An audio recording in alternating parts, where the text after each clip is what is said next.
السلام علیکم ورحمۃ اللہ وبرکاتہ۔ الحاج صوفی الحاج خواجہ سید قطب اسلم الدین چشتی۔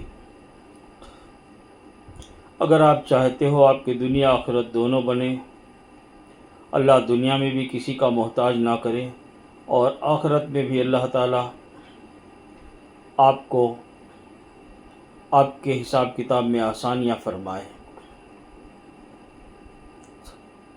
تو پھر آپ درود کا ورد کیا کریں۔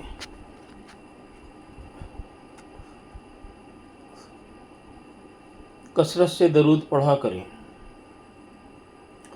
حالانکہ درود کا معاملہ یہ ہے، انسان اذان ہوتا ہے، نماز پڑھ سکتا ہے، وضو بنائے، فٹافٹ تیار ہوا، وضو بنایا، قرآن شریف اٹھا، تلاوت کر لیا، قرآن شریف اٹھایا، تلاوت کر لیا۔ لیکن درود کا معاملہ یوں ہے کہ جب تک اللہ توفیق نہ دے بندہ درود پڑھ ہی نہیں سکتا، ایک بھی درود نہیں پڑھ سکتا جب تک اللہ توفیق نہ دے۔ تو اگر آپ درود پڑھتے ہو تو یہ یاد رکھو، اتنا سوچ لو کہ اللہ تبارک و تعالیٰ نے آپ پر بڑی مہر کی ہے۔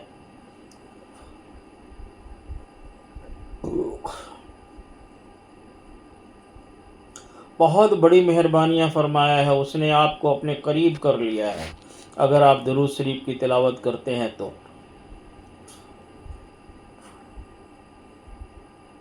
مجھے رب نے توفیق دی ہے تو میں 10,560 نہیں تو 10,360 نہیں تو 10,600 یا 700 درود یہ روز کا میرا معمول ہے۔ جب تک نہ پڑھوں گا چین نہیں آئے گا۔ اور تو وظیفے بہت ہیں، لاکھوں وظیفے ہیں میرے، پڑھتا ہوں، لیکن یہ جب تک نہ پڑھوں جب تک مجھے چین نہیں آتا۔ اللہ کی مہر کے بغیر درود بندہ پڑھ ہی نہیں سکتا۔ آپ لوگ بھی کوشش کرو، پڑھا کرو، اللہ آپ سے نزدیک ہو جائے گا۔ استغفار پڑھا کریں۔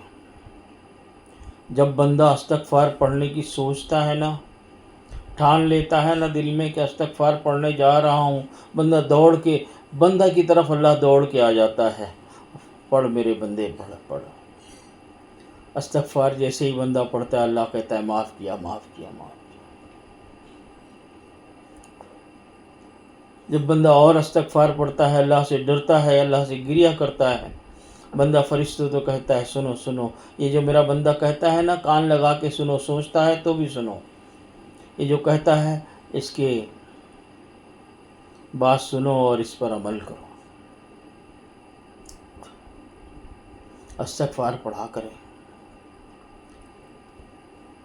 یہ بہت بہترین وظیفہ ہے۔ یہ بھی میں خود بھی اللہ کے فضل سے استغفر اللہ ربی من کل ذنب واتوب الیہ،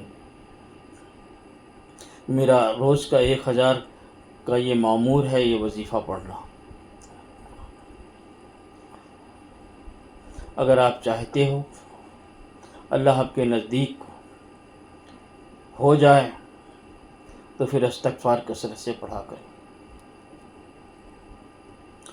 تیسری بات بھی بتا دیتا ہوں، حضور صلی اللہ تعالیٰ علیہ وسلم کا فرمان ہے، جو غیر مسلم، غیر برادر آپ کے پاس پڑوس میں رہتا ہے، کہیں بھی رہتا ہے، آپ کا پڑوسی ہے تو بھوکا نہ سوئیے، آپ خیال رکھیں، اگر بھوکا سو گیا تو حساب آپ سے لیا جائے گا۔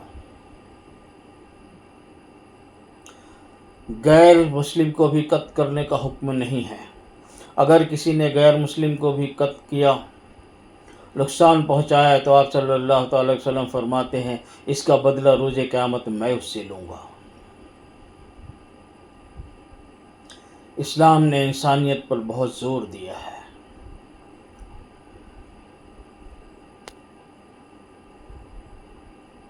میری بات پسند آئے تو ضرور غور کرنا، دوسروں کو بھی بتانا۔ اپنے لیے تو دنیا کماتی ہے، گھروں کو بھی کام آیا کرو۔ یہی ہمارا انسانیت کا ناطہ ہے۔ ہم جانے سے پہلے وہ کام کریں کہ جیتے جی لوگ ہماری تعریف کریں اور ہمارے جانے کے بعد لوگ آنسو بہائیں۔ یہ کام ضرور کیا کریں۔ خدا حافظ۔